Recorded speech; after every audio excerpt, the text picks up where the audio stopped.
माना लॉटरी लगने जैसा हो गया है। थैंक यू वेरी मच, आपका बहुत बहुत शुक्रिया। माननीय सभापति महोदय, एक विषय उठा रहा हूं।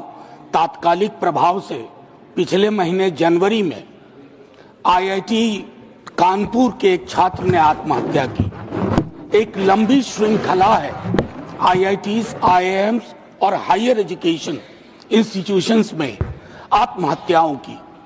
हर आत्महत्या एक स्तर पर हत्या साबित होती है, क्योंकि उसके जो कारक हैं, जिसको माननीय सर्वोच्च न्यायालय ने भी इंगित किया। माननीय सभापति महोदय, 2.5 वर्षों में एक आरटीआई के माध्यम से जानकारी मिली कि इन संस्थानों में, हायर एजुकेशनल इंस्टीट्यूशंस में 40 से ज्यादा स्टूडेंट्स आत्महत्या कर चुके हैं। कारण माननीय सभापति महोदय वैरी करता है, कहीं लैंगिक उत्पीड़न, कहीं जातिगत उत्पीड़न, कहीं आर्थिक संकट, लेकिन तीनों का के समावेश से जो परिस्थितियां पैदा होती हैं, उसमें कोई छात्र ये तय करता है अब बस। हमने रोहित वेमुला, पायल तड़वी, तमाम इस तरह की घटना। मुझे खुशी है कि हमारी सरकार, खास करके एजुकेशनल मिनिस्ट्री ऑफ एजुकेशन ने 23 में एक framework, guidelines for emotional and mental health wellbeing of students in higher education, इस पर काम किया। लेकिन यह गाइडलाइन और फ्रेमवर्क उसी चुनौती का शिकार है, उसी संकट का शिकार है जिसमें हमारी गवर्नेंस उलझी पड़ी है। आप मसौदा तैयार कर देते हैं, मसौदा जमीन पे नहीं उतरता।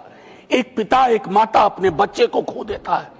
माननीय सर्वोच्च न्यायालय ने भी इस संदर्भ में एक महत्वपूर्ण पहलकदमी की। 2025 में टास्क फोर्स बनाने की बात की। टास्क फोर्स बना भी सर, लेकिन टास्क फोर्स में फोर्स ही नहीं है।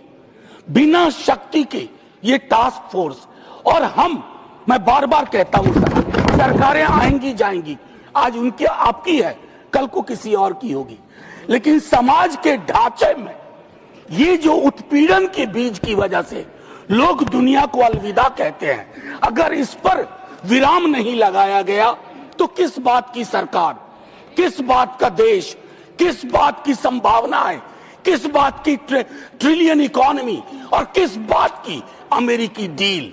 मैं समझता हूं इस पूरे संदर्भ को गंभीरता से लेते हुए पहलकदमी की जाए, और आपका बहुत बहुत शुक्रिया।